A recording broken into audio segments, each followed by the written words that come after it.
Okay, Rabbi said, this is a Shmuz for Chodesh Elul. So everyone knows that Chodesh Elul is a month of Achana for Simchas Torah, right? Sure. We have a whole month, and the end you get to Simchas Torah. So that's what it's for.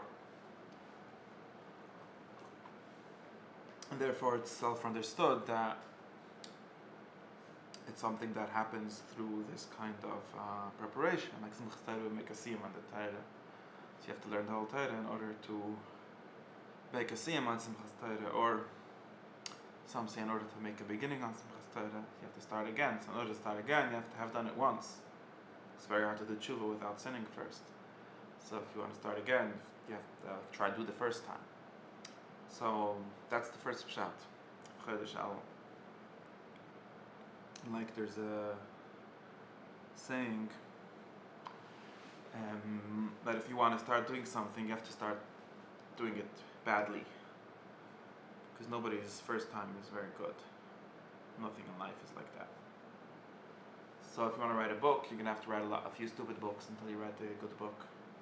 And if you want to make a play, you're gonna write some stupid plays and so on. And this is why many people don't get anywhere, because they take themselves too seriously to do stupid things. Like I want to make a video, but it has to be the best video. It could take 1,000 years. And I read that there was a very nice thing. There was an experiment. It was an experiment between two painters. How do you paint? So they gave them two different ways. Like everyone wants to have like the nicest, ultimate, beautifulest painting. So they gave two people two different strategies, and they wanted to see which one is gonna work better. Strategy one is I give you a month time, or a year, let's say a year, and we'll spend the whole year refining one painting or planning it out and make sure it's perfect. And at the end you'll have like the best painting that you could have with putting a year of dedication and effort into. And the other guy, they gave a different strategy. It's going to be like this. There's a year. A year has 365 days. You could paint a basic, simple painting in a day. So you paint 365 of them. And at the end, we'll choose the nicest one. And the contest was going to be if the nicest out of the 365 lousy ones will be nicer than the one which, with all the kavanah and all the effort, or the opposite. And it turned out, according to the Masa that I read somewhere, that it's the second strategy that works better for various reasons. But that's the better strategy. Firstly, you have 365 paintings to sell, not only one. It's the quantity over quality thing. But even in quality, like, and then you know how to cut out and you will like choose the nicest one, you might get that. And the basic reason is because you got practice, a whole bunch of practice, and also because it's very hard to actually plan out the one that works out. So some kind of luck or some kind of You also familiarize yourself with what it means. Yeah, so you learn a lot more by doing it wrong, doing things badly, than by waiting till they can be done correctly. Yeah, that's what I think. So anyways, that's a better strategy. That's at least the only strategy I know how to do, because I don't have patience to plan things out. I'm the like cut once, measure twice afterwards, which mistakes you made guy. So you gotta make cheap materials and things that you could afford to lose. Anyway, that's a life strategy. There's different life strategies. That's one life strategy. And that's a strategy of learning the same parsha and the Torah every year. So you get to learn it so many times wrongly until you finally do it rightly.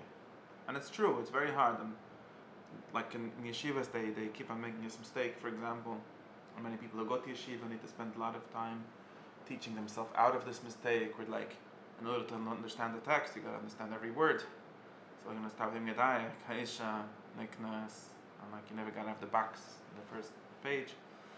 And that's definitely not a way to understand anything. And the much better way is to do the like rough draft thing, like read the whole Masechta, which badly, and then you have some kind of framework in your head and do it again and again.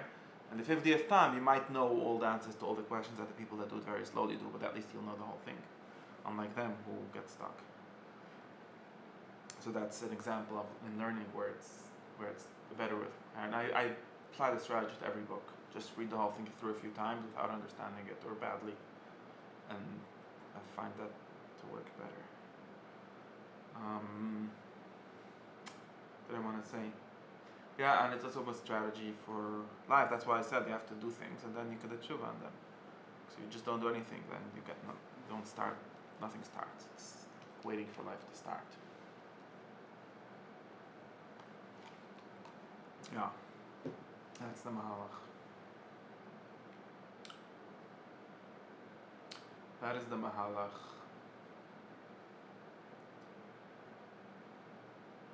So what do you want to say about this? Oh, it's about friends. That's what I wanted to say. Okay, so now this is the real question. The real question is, since we have to make a Torah, we have to get the new Torah. So everyone has a Torah. This is not a religious thing that you have a Torah. Everyone has a Torah. You know that, right? Like all these words, all these concepts, everyone has. Just that some people don't have words for them, or some people think they can escape them by using different words. But everyone has a Torah. Like some kind of framework, or some kind of way of thinking about life. Some kind of theology. All people have theologies and theodicies and all kinds of OGs and things like that. And one of the great things of pretending to be religious is that you get to make some of these things explicit. There's problems with things being explicit. Some people have noticed that problem. But at least you get like words that grasp certain things that are very hard to grasp. And if you can grasp them, then you could sometimes shape them. For example, like if you have a Torah, you say, what is life? Well, life is Torah mitzvahs. That's what the from people say. Do they? Thanks Hashem. Yeah, it's the same thing as saying life is life. Because Torah mitzvahs just meaning 6 days you work and the 7th day you rest, which is what all the guys on this block do. Everyone has different interpretation of rest and work, but everyone does that. Some people do 5-7, 5-2, some people do 6-1, some people do 3-4, but everyone does basically that, same rhythm, same schedule. So of course life is 6 days you work and the 7th day is Shabbos, that's what it says in the Seres HaDivros, very simple. Or 6 months you sin and the 7th month you do tshuva, Nisan, Iyar, Sivan, Tammuz, whatever, something, Tisha, it's the 7th month. But since you have these words, then you could actually make it explicit, like what you're doing. And you could sometimes have control over it, or sometimes try to make it better.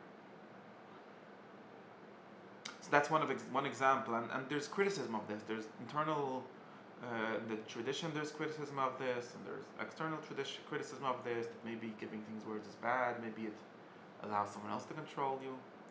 Maybe it sometimes loses the content. You end up with empty words that don't refer to anything, or empty, even worse, you end up with empty actions that don't relate to anything, which is a weird thing to happen, but it happens. Like you end up with resting Shabbos, which you don't get rested from. Can happen, right? Just funny. But at least in general, that we have a Torah, and I believe in that. And the good parts of this, and the value or the advantages of having words for things. Yeah. So we have like a word. We have word or gonna steig or the tshuva or.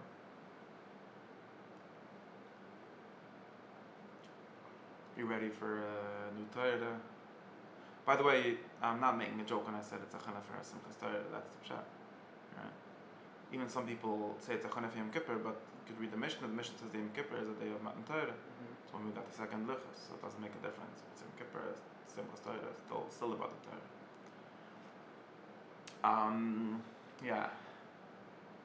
So we have to know how to learn how to do it. Basically, have to know how to do it. Because we're all very stuck. We all didn't get born yet. We didn't figure out how to do anything yet. At least me.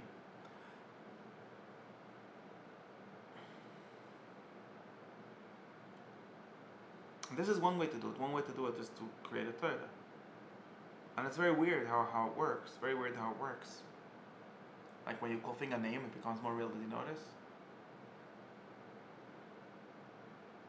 You notice? Like I could sit down with you and just talk and we're learning. And then we'll say, okay, now it's going to be the shear. And then suddenly you're more here. Suddenly we're doing something, or suddenly you run away because you don't like that. But doesn't make a difference. It's still something more real, isn't it? Just called it a name, that's all. And then, like I said, there's a criticism of this. You say, well, wouldn't it be more authentic or more zorem? And I say, more flowing to just wake up and whatever. It would, but also it probably won't. Because then you won't do anything. Organic things, I think, are Organic things are great, but organic things have limits. Yeah. The actual organic things, not the pretend organic things. Real organic things, that's what we learn about forms, right? Real organic things all grow according to a plan, according to a limit. We're going to talk about limits. They all grow according to a limit. They don't just grow. Nature is not actually spontaneous. It's spontaneous in the sense that it has life and it himself moves and things like that. But it's not artificial, which needs something else to make it what it is. But it's very not spontaneous in the sense of wild. And as much as it's wild, it's bad, like harmful. Oh, but even those wild things have like hurricanes. If you call them a name, then they become like a thing, right? They get names, proper names. Even storms have a plan. Anyways, so it is bad. It's at least we have to learn how to do it well if we want to get anywhere. I think that, I don't know anyone that really achieved anything by being all spontaneous and flowing naturally. It's the other way around. It's when you have a form that you strive towards that you can flow naturally into it. If you don't have like without a battery or without a source of movement, as we say, it's not going to work. It has to be alive, but it can't be wild. Not having anything is not alive either. Right? It's just nothing. Containers. Yeah. So that's why we have these words. That's why we have all these words. Now the big question is, to what extent are these externalized, and to what extent are these self-internalized? So what do I mean?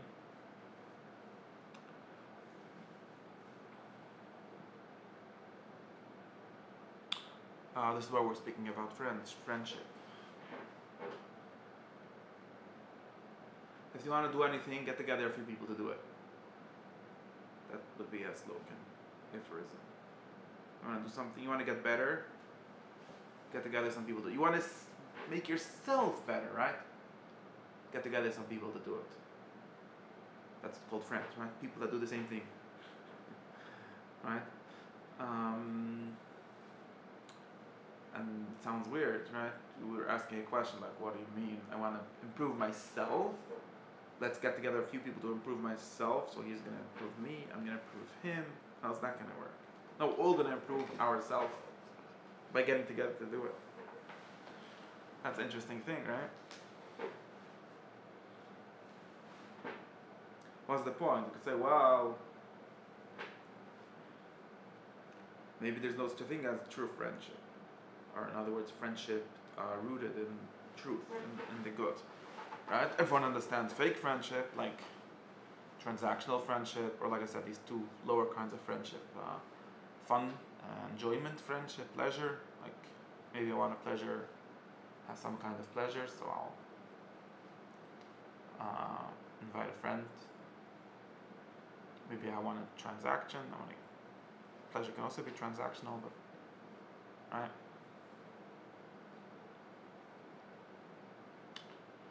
But how would there be one that's based on the God?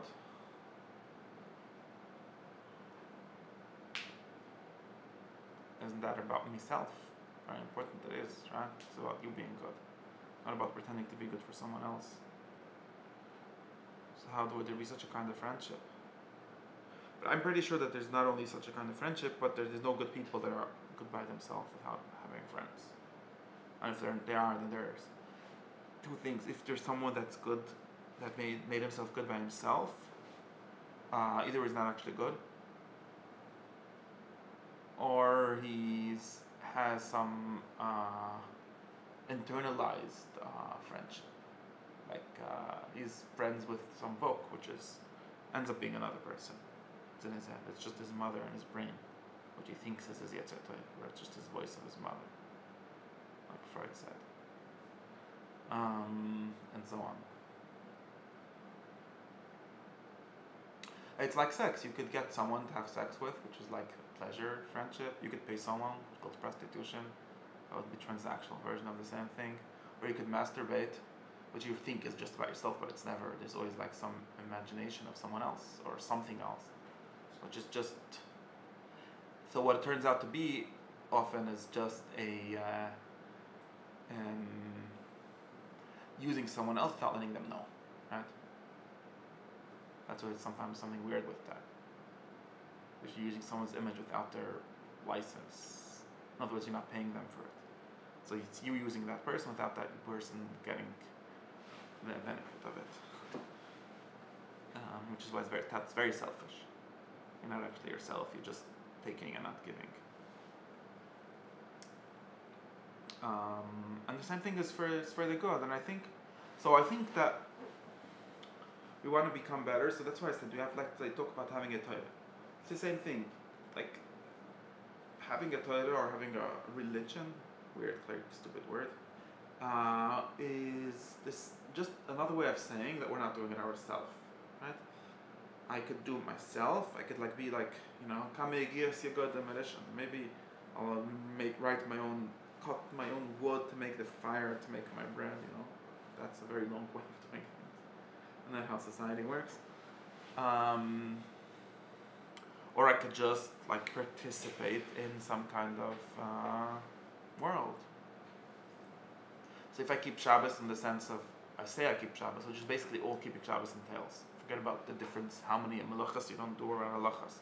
But the whole difference between me that I say that I'm a yid, that my life is Torah and I work for 6 days or don't work, but and then rest on the 7th day, and the other guy that does the same exact thing is that I'm doing it with the other yid.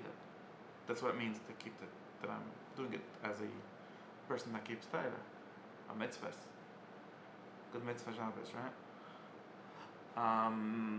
What does it mean, but like we say, you have to do it lishma, right? Otherwise, you're just resting. Well, lishma is just another way. It just means I'm calling it this name, which is another way of saying it. I'm doing it as part, along with this community of people, this brothership, fellowship. Yeah, that's the word I'm gonna say. Of all the other people that are doing it. That's what gives it this name. That's what makes my resting in the 7th day Shabbos and not just a rest. That's the point, though. How's it supposed to work?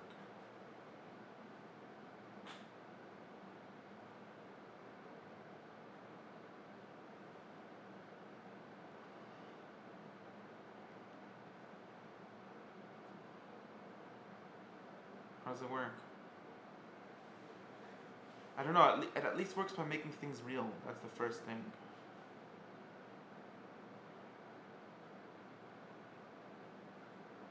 And I do think that we're very much in exile. We very much don't have the correct people to work with most of the time. At least I don't. Or halfways. Would be a very large amount of work to create that.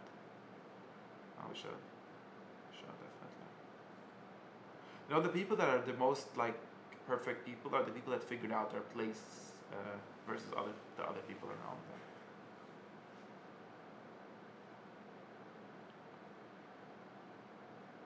The people that are sad are the ones that are not didn't figure out how they share this world with others and how it's in the good world, right? You could share it in the lower ways, which is not really making you happy.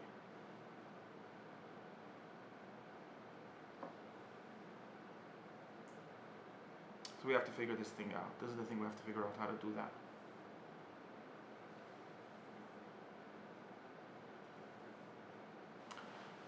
I can talk about the abstract ways of doing it.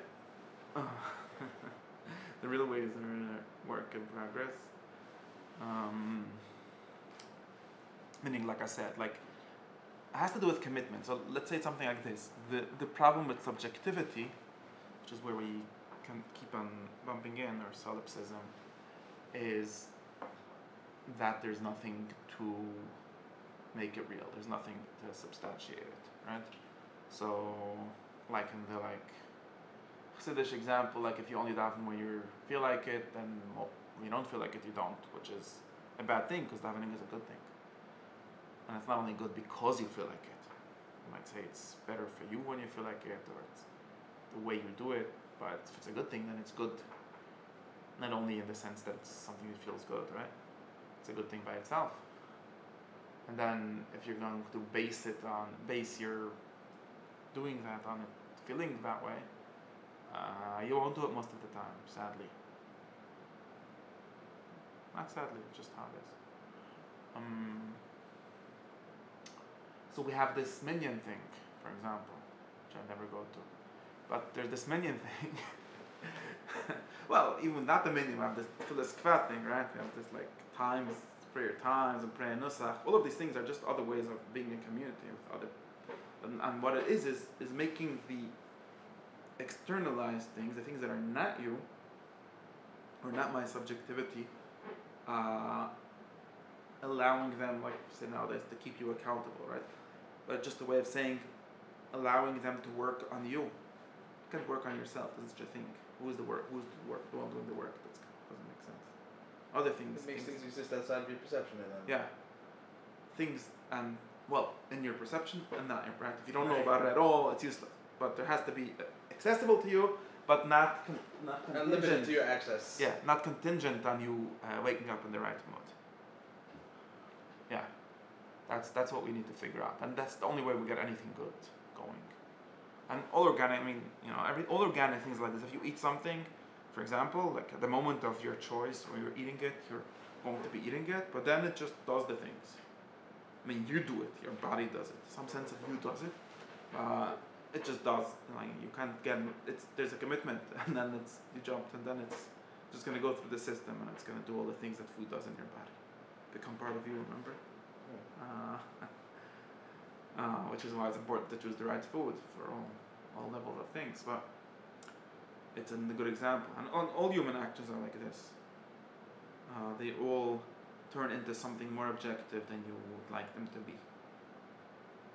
And that's the same thing, right? If I eat just what tastes good to me, and I continue to doing that, that's very nice, but there's going to be consequences, because it's not really what I'm doing. I'm also doing that, but I'm also doing something that has power over me, that is stronger than me, or more steadfast, more real, that stays even when I close my eyes, right?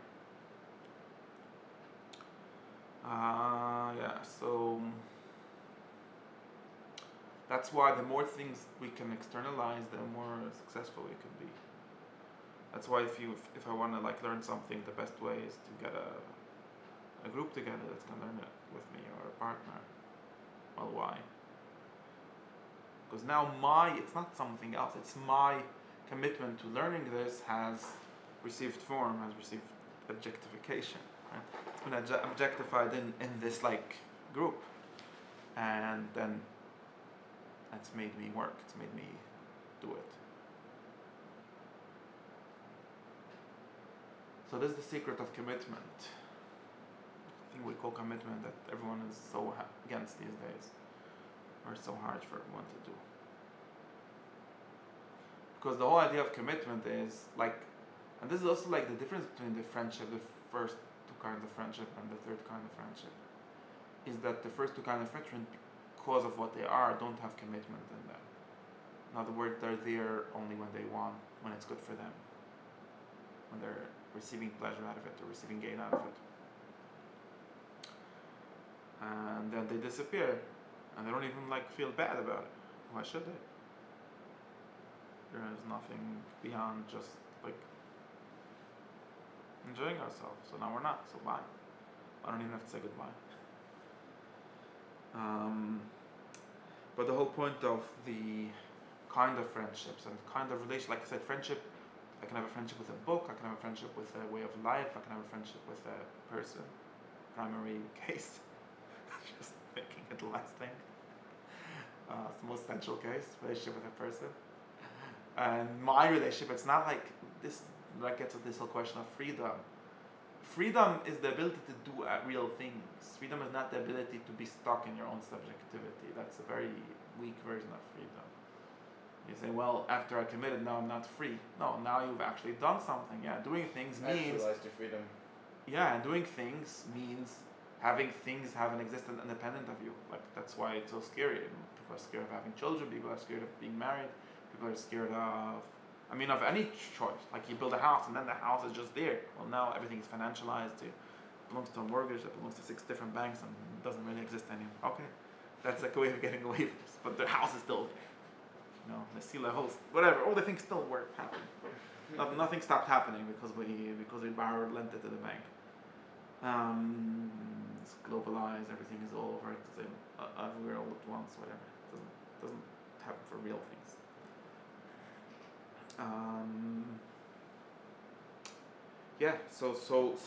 But this is why the concept of friends being useful is only going to be useful if they, it's like the paradoxical way, like relationship or friendship. Who made up this word relationship? Friendship is, there's secrets and all these things. Like that when people stopped saying friendship and started saying relationship, that's when they forgot how. Friendship, think about it, you'll see. Friendship is only useful if you're also going to be doing it when it's not useful.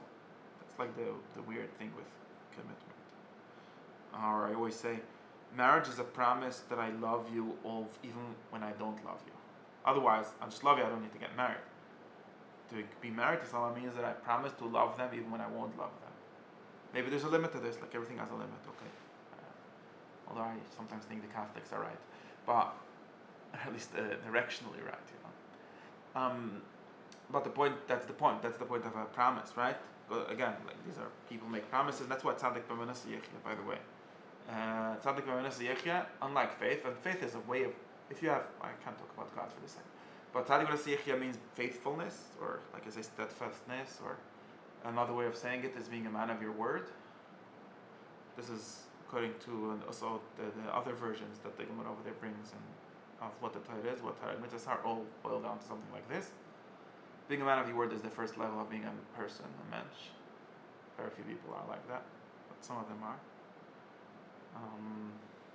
I dealt with someone this week. I was really, really impressed.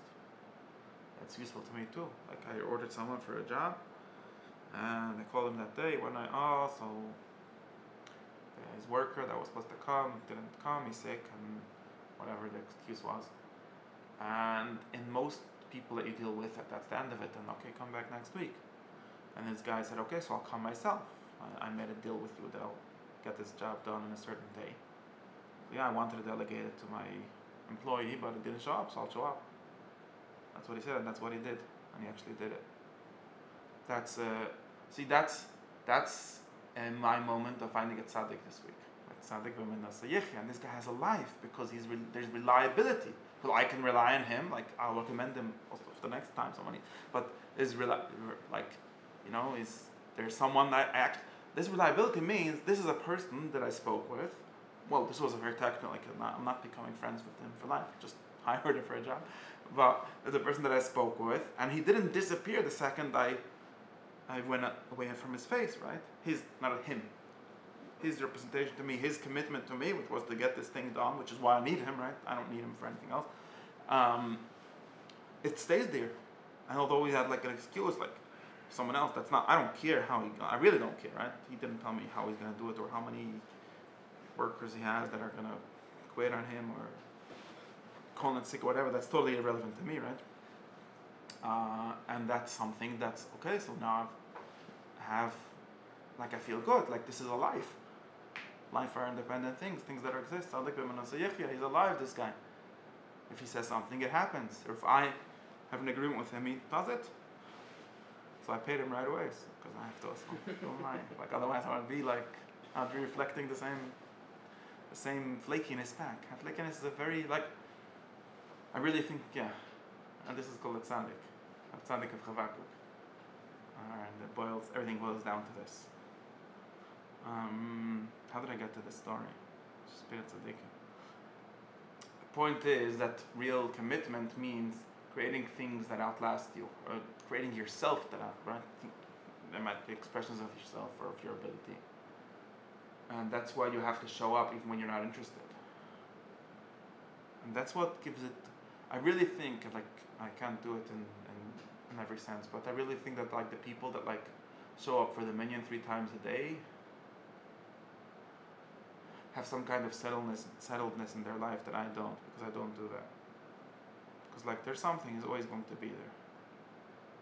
Maybe it's I'll talk about this in a second. Maybe it's the wrong one, but that's a life. Then you're alive. Stability. There's mashu.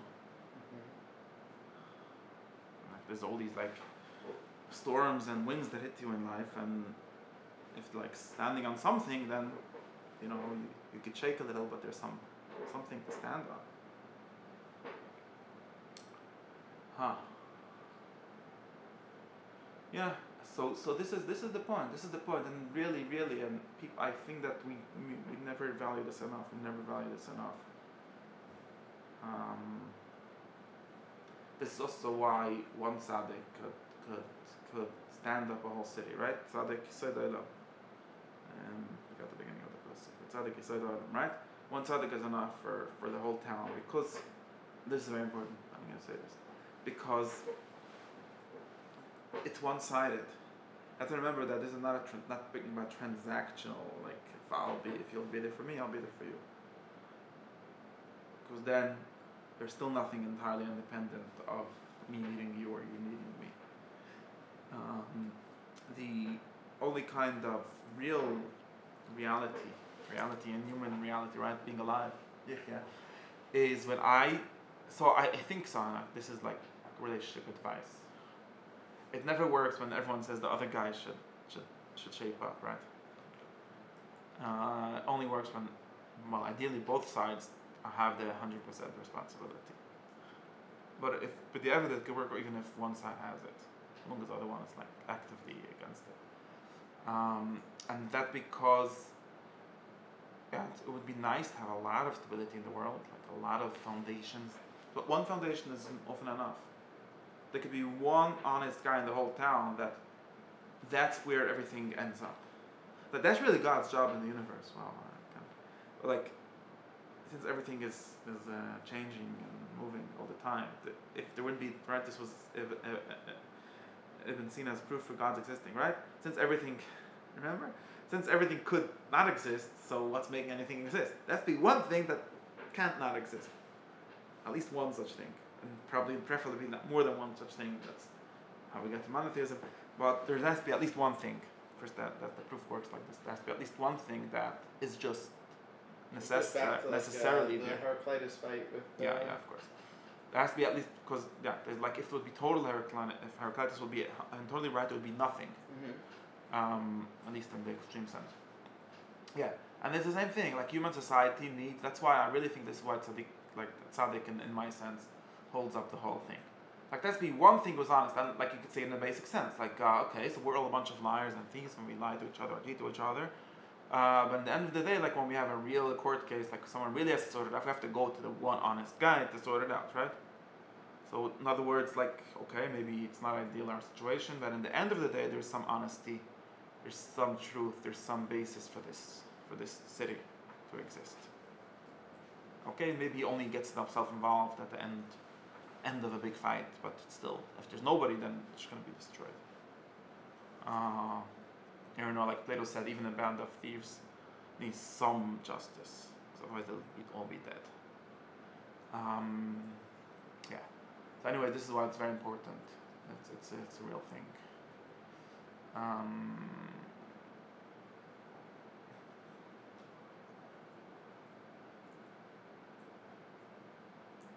want to say something about the friendship thing. So what we're saying about friendship is, and about everything, and this is going to be the other side of this. Another point, another pshat. So the problem, and this is the real problem, the problem with all of these drushas of commitment is that they get abused too, right? So now you've got to be committed to whatever first nonsense you met in your life. would be useful. In some sense, maybe it will be better than just wavering over 1,000 different things forever, but definitely not ideal. Right? Definitely not ideal. So, in reality, that's why we're talking about tshuva. That's why we start talking about doing things badly before you do them correctly. So, in reality, for me and you and people that I know, we're going to always do a bunch of things that we're not committed to. I think that knowing that is very useful, because I keep on being like, I'm a person that never finishes everything, only starts things. And these kind of ideas are also sometimes gain in reality, because then you tell it to other people and then they tell it back to you, and then it's like, this is your role in society, to be flaky. And that's not a good role.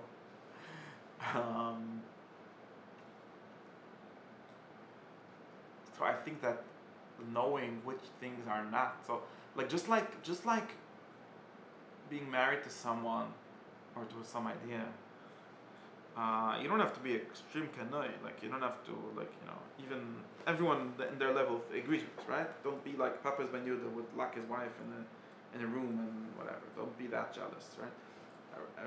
Everyone agrees there's some limit to this commitment. Don't.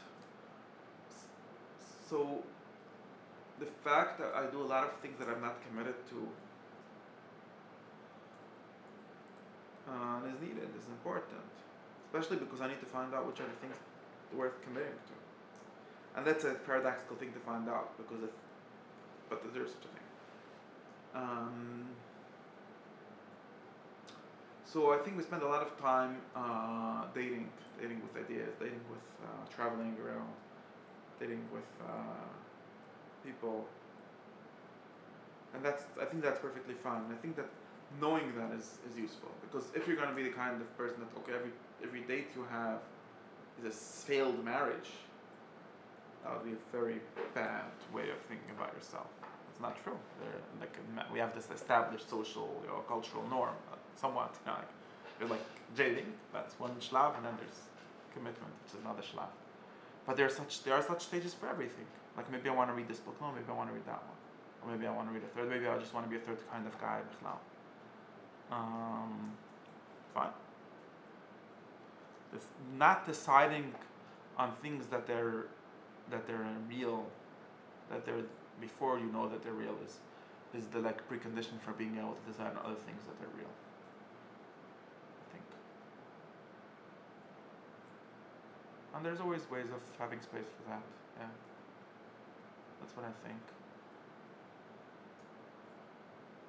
I think, and in reality, whenever I think of this, the only real nafkamin of talking about commitment is to strengthen commitment to the things I'm already committed to. I don't think I need more commitments. I have too many, probably. Or maybe I'm going on too many dates, and should stop some of them. But I think that usually, this is weird, but usually happens l'mafreya. Usually, the things that you find that you're really committed to, you find out after you're already committed to them. Also, something that happens, and the choice that you need to make a conscious decision is to actually follow through on them, or to pursue them, or to not. I would say not forget them, right? Because I can have a friend that and I have a lot of friends, and we have this thing called an acquaintance, which is I don't know what. I can have many people that I come by and hi, it's very nice to meet you, and so fine. Maybe 1 out of 100 turns into a friend. And how they turn into a friend? I think by doing the nice to meet you thing a bunch of times, and something clicking, and finding some shared interest, or committing to something, whatever it is. And yeah, it's usually like a moment of hindsight where you're like, I'm actually here. And then sometimes, wait, I'm actually in love. So now, don't say, well, that was just a date. No, that was not. And now we could say, okay, but it seems to be we have this like we were saying before. It seems to be normal in our culture to just drop people, even people that have been married, or have true friendship with. Like, oh, I'm not in yeshiva with him anymore, so why would I call him even once a year?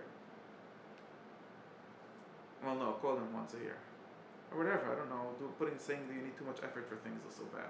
Because the true committed people don't need effort, you see? Effort is important for effort in the sense of like hanging out all the time is what you do with the people that you don't care about. That are, or at least the necessary condition for that, like you could. Hanging out. Okay, so we're not hanging out. It's not always realistic. But we probably need better social scripts for how to do this.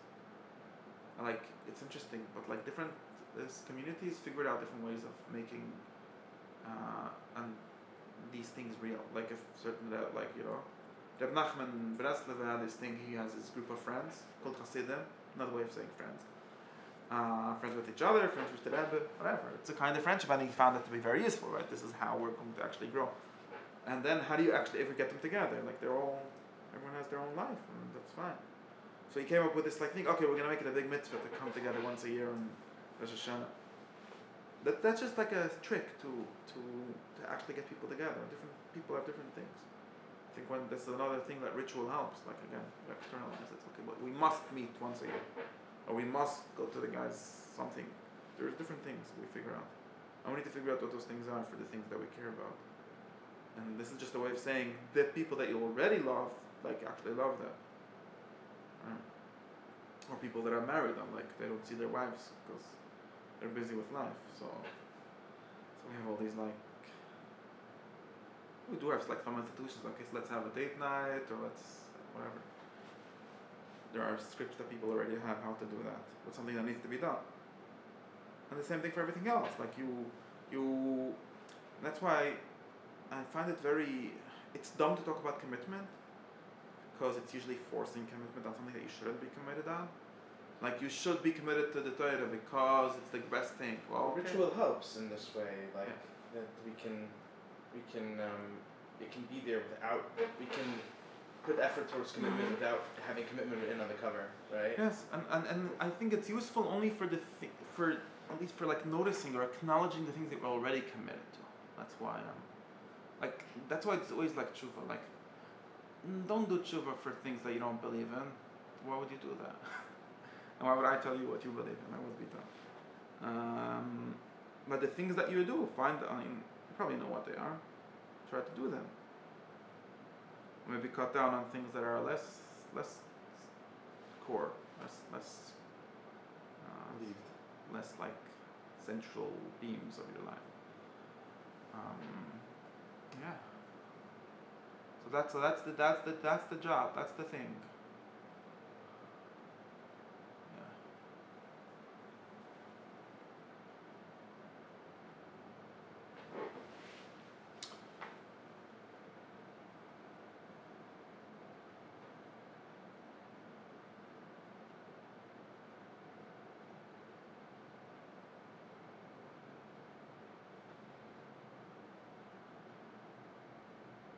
That is how we're gonna do it.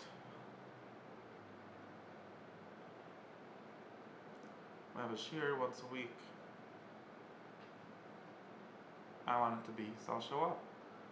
If someone doesn't want, or they're just trying it out, that's fine. They're just trying it out.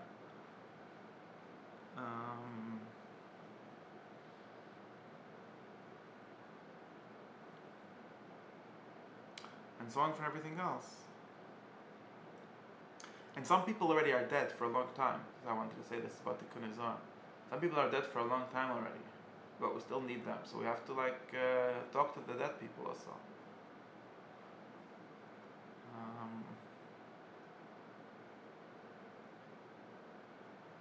Has to do with tradition, right? Tradition is being friends with people across time. And it's another very sad thing of our culture where once someone is dead, they stop existing for you. Why would that be? We have like these very weak scripts, like we have memorials and monuments and things like that. But in the real traditions, you don't really die. The Rambam brings a medrash, Moshe Lai Mes. That's in Gemara and Seta. Moshe didn't die. What that means is that since he taught us something true, And the way that truth works for us is by it being taught through him, by him, right? It's not just we feel it. Also, we're committed to him forever. Just the fact that it was a long time ago, it makes no difference. Just like the fact that you're not feeling it today doesn't mean you shouldn't show up for your friend who you have a commitment to show up to. Just because a guy died, so what? Very sad, like, right? The snobbiness of the present, whatever. Right? But since there needs to be a way, so we need to have language. We need to have. This is why we speak ancient languages sometimes, right? Because we need to have language to speak with dead people who are part of our circles, or part of our commitment. Not all dead people. It doesn't mean there's not like a fetishization of ancient things. That's not what tradition is supposed to be. It's the ones, or the ones that the good things that they said, maybe need to be filtered. But the good things that they said, or the good things that they did, right, that they did to us, need to be should continue to go on. The Tikkun Zohar makes very explicit. I think the Zohar itself is based on this in many ways. And the thing that is very lonely. And loneliness is bad, like we're saying, because you can't work on yourself. There's no such a thing. There's only working on yourself with others. And part of us working on ourselves, at least as part of this tradition, is working with, like we say, with the Torah, with Moshe Rabbeinu's Torah, right? With Rabbi Akiva's Torah, with whoever, with Rambam's Torah. And since they're dead, they stop becoming real to us, and it starts becoming what he says to me, you know. But even long before people use that language, it becomes like what's in the book or what's here today. It's not what he was. So the Tikkun Zohar says we need to get these people together in our life, in our book that we're writing now. And he's, by the way, he also does this thing that I said. He writes the same thing 10 times until it works once. And he says, I'm going to wake them up and make them show up for my Besmedrash. I want to speak with Moshe, I speak with Tanoim, with Amiroim, with whoever I need. And maybe it's just in his imagination. Some of this is still somewhat fake. But that's very explicitly his goal. And it's not the same for all the mitzvahs and all the rituals and everything. He needs to connect them with something that makes them exist or alive for him. So that's why there was a minhag to read Tikkun Zohar and Chodesh Elul, because that's the only way we could do tshuva. We need to go live in the world where these people are alive, and if they're not, we gotta make it. And knock on their thing and tell them hello. You gave us this thing, now we're here.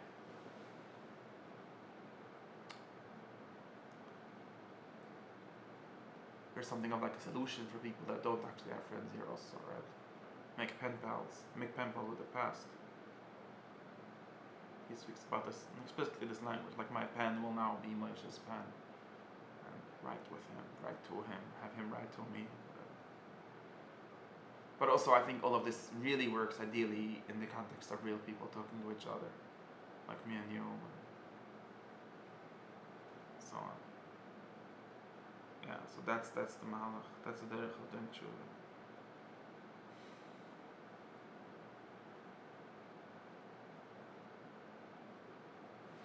Yeah, that's my drusha, I think. Come up with a title for this one.